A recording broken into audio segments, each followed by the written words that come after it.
Exacto. Adrián Romero, nuestro columnista. Siempre es un gusto. Siempre es un gusto.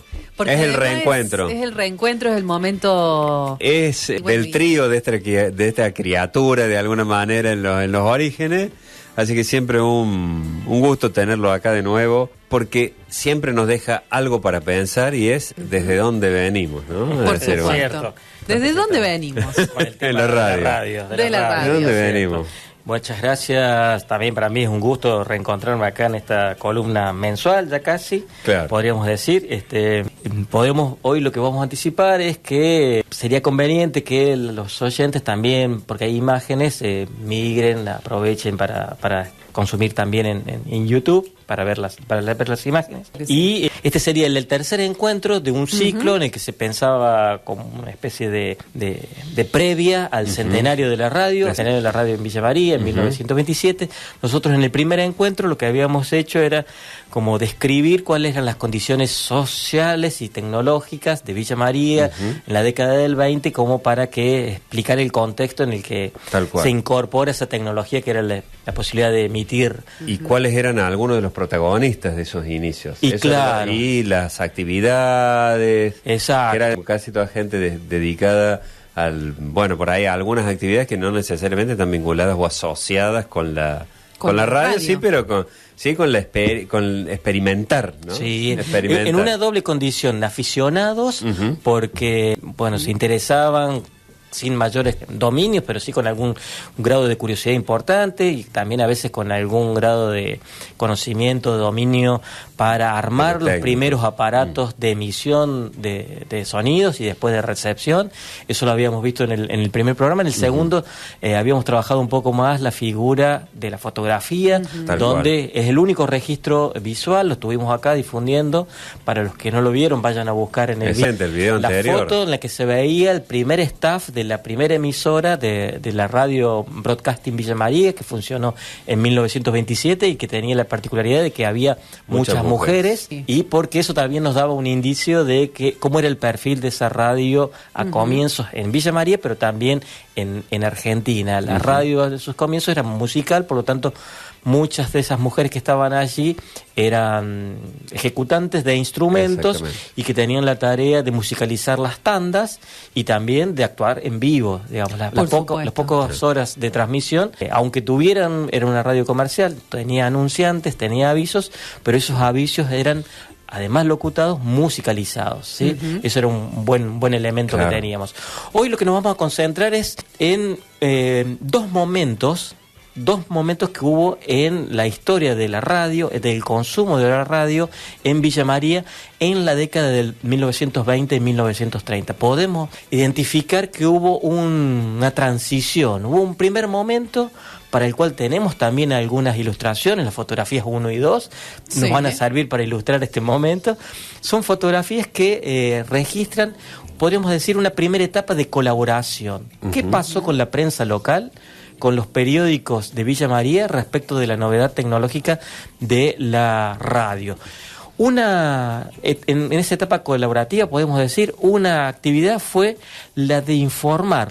Los periódicos locales se informaban con regularidad. Acá estamos viendo imágenes del diario, era el diario de nombre Heraldo. Estamos hablando en 1930 aproximadamente. Lo que existía, por ejemplo, el servicio regular de informar cuáles eran las emisoras que estaban transmitiendo desde Buenos Aires, qué programación tenían para ese día, en qué horarios, quiénes iban a actuar. Es decir, se hacía noticia. Es más, Heraldo tenía tenía una sección calificada, acá se alcanza a leer, La voz del aire. La voz del aire era la sección que el diario Heraldo, 1929-1930, tenía como destinada en sus 6 páginas, destinada a informar lo que Radio Fénix, Radio Prieto, Radio Argentina iban a estar emitiendo. Esto para los bichos por ahí de la historia, si se quiere, me hizo acordar después, más acá, a la revista Radio Holandia, digamos, a las otras que revista Antena, revista Sintonía, seguían publicando la programación de la radio. Después nosotros, en nuestra época también, ¿qué consumimos? Bueno, qué canales o qué, digamos, con la fragmentación del cable, ¿no? Ahí empezamos a ver las publicaciones que referían a las revistas, en la revista del cable, la programación de los canales de televisión. Y que antes, vos estás yendo muy adelante en el tiempo, pero que inclusive antes del cable, cuando la televisión era por aire, también había una revistita que se llamaba la TV Guía. Exactamente, la TV Guía. ¿Sí? Nosotros estamos ayudando a los oyentes a que recuperen de cuáles eran sus prácticas.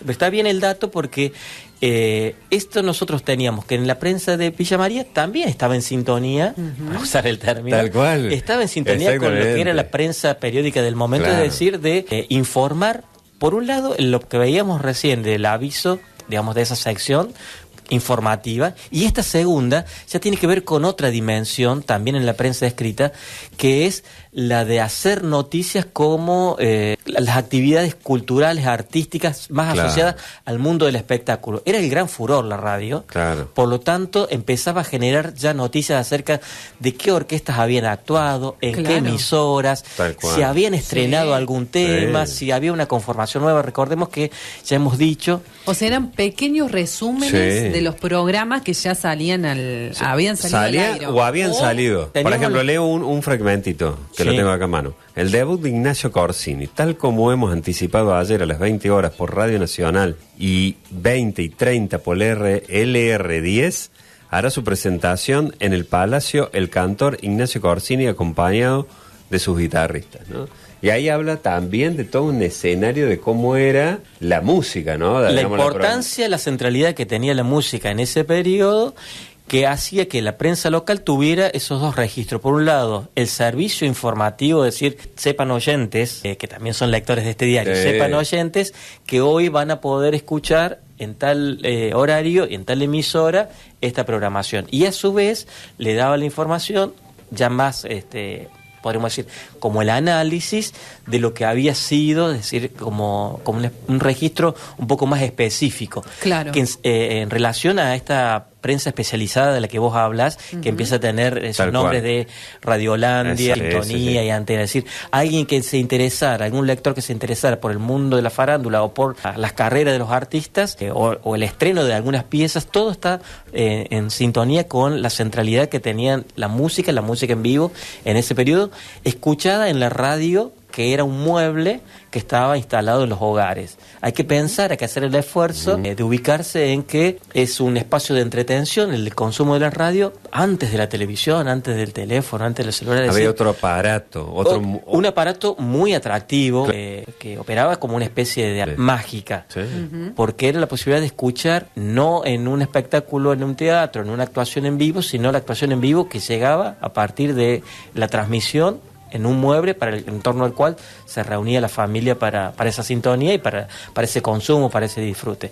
Ahí podemos decir que estas fotografías 1 y 2 nos mostraban como un texto era de Heraldo y otro, el segundo texto es del diario El Tiempo, dos publicaciones periodísticas de Villa María de la década del 30. Y paralelamente a este registro más informativo, característico de la prensa escrita, hay, y lo vamos a ver en la fotografía número 3, otro tipo de registro que es el registro publicitario. Tal cual. La prensa local se va a nutrir y se va a enriquecer, nunca mejor empleado el término enriquecer, exactamente, con esta novedad tecnológica de los aparatos de radio sofisticadísimos. Estos son marcas internacionales, son lo que vamos a encontrar en Villa María son representantes o delegados locales de marcas como Philips, por ejemplo, o Zenith, ya hablamos en otro programa también de estas marcas, y lo que tenemos entonces acá es que la prensa local se va a beneficiar de anuncios, como podemos ver en de una factura técnica importante, de una elaboración sofisticada, con un grado de detalle que era importante para el vecino que optara por comprar ese aparato. Una cosa para señalar el costo. Eso estaba mirando, precisamente. Bueno, muchos comercios ofertaban la compra en cuotas. Sí. Hay planes de pago, hay financiación. Esto denota que era un aparato que oneroso y demandaba un tipo de endeudamiento. ¿Cómo ahora? No, como ahora. Bueno, ¿Cómo ahora? pero una radio es barata ahora. Hoy la radio Hay otros celular. dispositivos que... Un celular, un lavarropa, una heladera. Porque bueno, por ahí recordamos a la audiencia que también estos artefactos o estos dispositivos tienen un componente en el precio que también tiene que ver con lo simbólico, es decir, con lo que es importante para ese momento y con el nivel de demanda que tiene eso. Sí. Una cosa era sintonizar en un receptor casero elaborado de modo precario. Y otra cosa tener un mueble. Y tener ese mueble con esa sofisticación. Hace como todo un estilo en el living. Y demandaba, y esos detalles aparecen en la promoción de los aparatos. No solamente la cantidad de válvulas y las capacidades, las cuestiones técnicas que garantizarían una recepción, una sintonía más fina, es decir, una recepción más fiel, podríamos decir, sino también el material con el que estaba compuesto, digamos, el chasis, así se mira, el aparato en sí, si era una madera, si era de metal, si era la madera, de qué tipo de madera, qué trabajo, qué luz. No era lo mismo un gabinete, o sea, comprar un gabinete que comprar un receptor. Un receptor, exactamente. Por lo que veo ahí. Por una cuestión de diseño. Ya aprendiste categorías. Claro, el gabinete es como el mueble. Es como tener un modular en su casa. El receptor, vos lo podés llevar para todos lados. Me da la sensación. Lo podés poner en el living, lo podés llevar a la cocina, pero... No vamos a estar hablando tanto de la portabilidad por el momento. Eran... Bueno, pero me da la sensación como que lo podías mover del receptor. No sé si llevarlo al baño, porque viste que hay gente que se baña y se lleva la radio. En 1930 ya no. No. ¿Alcanzás vos te beneficia tu edad para tener el registro de tus capacidades visuales para ver los precios? Sí. Recién los acabé lo vi, pero era, por ejemplo, el gabinete me da la sensación que sale 545 pesos. Así es. 545 pesos. Dependiendo de la cantidad de válvulas, ¿no? Perfecto. No sé qué se harán las válvulas. 3 válvulas. No, 8. Ah, 8 válvulas. 8 válvulas era un auto. Claro, era 8 válvulas. Claro. ¿Qué eran las válvulas? Es el elemento, lo que hacía funcionar técnicamente y hacía posible la recepción de la señal. O sea, más válvulas, más fiel era el sonido. Exactamente. Claro. Pensando que siempre esa sintonía era muy dificultosa porque las ondas por el aire que llegaban, si no tenías una buena antena, si no aparecía algo de lo que vamos a hablar en otro encuentro, que es las interferencias. Sobre eso vamos a hablar en otro momento. Sí. Ahora nos concentramos en que ese aparato que decías 500 pesos. 500 pesos. Un precio, había otros precios. Había otros que eran menos, pero y hay otros que, de las válvulas. Y otros que son más. Sí. Ahí variaba entre 240 pesos hasta 800 pesos. Claro. Exacto. Para que tengamos un rango en función de la marca, de la calidad y de las válvulas que tenía. Para hacer una comparación. Porque no puedo preguntar esto, pero bueno, ¿tenés idea del salario promedio? No, tengo otros datos. Tengo otros datos. Claro, sabía que es inevitable cuando hacemos el precio 240, 400, 500, 800, en relación con qué. Claro. El litro de nafta, tengo el precio del litro de nafta, a ver. 21 centavos el litro. Bueno. Que te ponía, era caripela. La radio. Tengo otro número como para tomar referencia. Ahí todavía teníamos carreta, ¿o no? 1930, 1930, un artefacto caro, mucho más caro es el automóvil. Claro, no había tanta demanda de combustible. Por eso digo. Pero había una estación. Había un mercado. Sí. En 1930 hay autos, ya empieza a haber autos acá. Y había un mercado para ese tipo de vehículos acá en Villa María. Hubo plata en algún momento, o siempre hubo plata. Hubo gente que tuvo plata tempranamente en Villa María. Sí. Para ellos existía esta posibilidad de comprar, por ejemplo, un automóvil. Claro. Te prometo el precio para la próxima. Pero para tener una relación... Había, pero la mayor cantidad de gente no tenía auto. No, desde luego. Pero sí podemos decir que para los años 30... había una población femenina que podía ir a la peluquería. Ir a la peluquería para algunas personas en los años 30 era un signo de estatus y era también una práctica. Claro. ¿Cuánto cuesta? Por ejemplo, una tintura. Solamente sé un servicio, que por supuesto, el ondulado permanente. Miércoles, ya vio. Mira vos, ya vi las envidias de la Vanessa.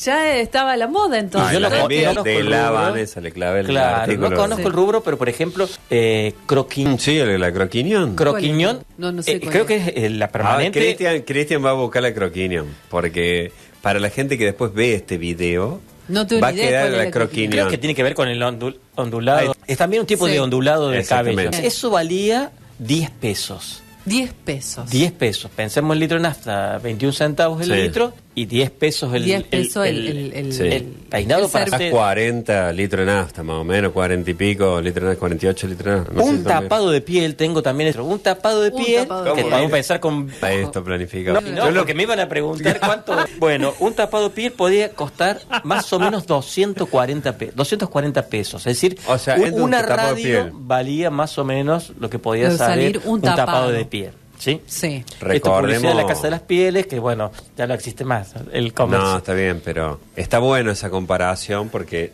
en esa época era un artículo de lujo, el tapado de piel. Es decir, no era para cualquier familia un tapado de piel. Y en el caso de los hombres, el equivalente era el traje, una indumentaria muy usada, que inclusive se ampliaba el costo con el traje a medida, ¿sí? Claro. Había trajes que ya eran de marca. Sí, eran desastres. Y si no, había otras que tenían... Bueno, para eso te lo prometo en otro momento, pero el litro de nafta, el peinado y el tapado, basta para tener una idea, más o menos calcular la proporción de cuánto salía el aviso publicitario, el producto que era anunciado en la prensa. Podríamos decir como que esos dos elementos, el hecho informativo en una primera etapa y el hecho de la publicidad, esos dos discursos de información y comercio, corresponden a una primera etapa de cooperación entre la prensa escrita local con la radio. Pero después empiezan los problemas. Hay un viraje, aparece un tono crítico cuando la radio empieza a tener algunas prácticas.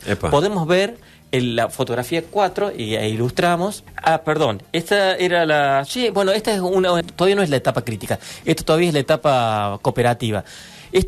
Podemos verlo, podemos proyectarla, no hay problema. Estaba muy bien esa fotografía. La fotografía lo que nos muestra es cómo también se va a estar informando en esos momentos el desarrollo de capacidades tecnológicas para la radio. La aparición de una novedad que hace que podríamos decir que opere como un filtro para mejorar las voces en la radio. Si en la radio interesan las voces y las voces son tan importantes para la acción de locución, pero también para el canto, no solamente se mejoraba el desarrollo de los aparatos receptores, sino también en la parte de la emisión. Habían descubierto un elemento que le llaman compresor, ¿sí?, que permite mejorar, quitar el ruido, hacer más potente y más audible y mejor calidad de la recepción de las voces. Por lo tanto, esta etapa también, esto se hace noticia en ese momento. Y para la gente que lo vea, y bueno, el autotune de 1933. No lo quería... pero a mí me mató lo del verbo, porque esto es... todo el título es, ¿no? Hermosear las voces del broadcasting. Claro. Las referencias... La radio no se llama radio en esta etapa, se llama broadcasting. Es como el nombre con el que más se va a conocer en esa etapa. Y bueno, y era muy importante la calidad de la voz y la emisión de la voz. Y va a ser hasta, estos son los años 30, pero los años 40 o 50, con el desarrollo de carreras y de técnicas y de profesionalización del uso de la voz. Pero esto es un tipo también de registro en el que aparece haciéndose noticias, el desarrollo de las innovaciones tecnológicas. Y ahora sí pasamos a la parte comprometida, la parte crítica. Digamos como el conflicto. Como el de la radio. Que es el punto 5, la fotografía 5, esa que vemos ahí, los avisos de la radio. ¿Qué pasa? La prensa escrita local va a empezar a impugnar que la radio no se circunscriba a la emisión de música, porque se la había pensado así, se la asimilaba así, y que fuese cada vez incursionando más en un terreno, podríamos decir, comercial. Se pensaba que una característica era una dimensión cultural. Las radios sirven para difundir música y por consiguiente elevar el espíritu de los oyentes, y cuando la radio empieza a emitir publicidades, ahí aparece como una competencia. Los que vendemos publicidades somos nosotros, la prensa escrita, por lo tanto, este medio, esta nueva tecnología, este nuevo medio de comunicación debiera limitarse solamente a emitir música con una calidad, pero no los avisos publicitarios. Ahí tenemos un primer punto de controversia. Hay una disputa por la plata. Recordamos a quienes nos están escuchando que estamos conversando con Adrián Romero, con el profe Romero, nuestro profe Romero, está sobre historia de la radio en Villa María. Ahí tenemos un primer problema, un primer conflicto por el dinero. La prensa escrita local va a acentuar que las radios, al emitir publicidades, le quitan una fuente de financiamiento. Van a tener que competir por los anunciantes. Y también en este mismo texto vemos una segunda problematización con otro tipo de contenido que empieza a tener la radio, que es el informativo. Van a decir, los medios de comunicación periodísticos es la prensa y nada más que la prensa. Libertad de prensa o medios de prensa hace referencia a un concepto, a un artículo particular, que es la prensa. Claro. Por lo tanto, es lo escrito. No puede pensarse, es imposible la idea de periodismo radiofónico. Pensémoslo hoy, en 2026, donde buena parte de la programación de las emisoras está sostenido en el discurso informativo, flashes informativos, móviles, todo un desarrollo de contenidos, pensando en la noticia, en el comentario, en el análisis, lo periodístico, comentarios sobre la actualidad. Bueno, en un momento para la prensa local se veía como que eso era imposible, que era una contradicción. Y también aparece ahí, de nuevo, el problema económico. Dice, nosotros como prensa tenemos exenciones impositivas. Nosotros como prensa, que la única prensa que existe, la prensa escrita, el único periodismo posible es el periodismo escrito, tenemos derecho a una exención impositiva, derechos al acceso gratuito a algunos lugares, a tener el monopolio de la información. Y aparece este nuevo medio, la radio, que empieza a disputar. Y eso aparece también ya como cuestionamiento y como crítica en la... Ya están los primeros conflictos. Los primeros conflictos, ¿sí? Y que son económicos. Tenemos una última fotografía, como para cerrar la columna, donde hay un cuestionamiento a la calidad de las emisiones radiofónicas en Argentina. Y siempre aparece una cuota de colonialismo. Se hacen noticias en la prensa local, en prensa villamariense, cómo las radios europeas emiten un registro musical, unas estaciones que en el primer mundo, podríamos decir, emiten música clásica, ópera, con músicos de calidad, es decir, ahí se cumpliría, para esta prensa, dice, se cumple la función de la radio de elevar el espíritu, ahí está su función cultural, elevar el espíritu de las masas a partir de la sintonía de música clásica, bien ejecutada, obras reconocidas, y está la interpelación a los propietarios de radios en la Argentina, que son las radios que se escuchan acá en Villa María.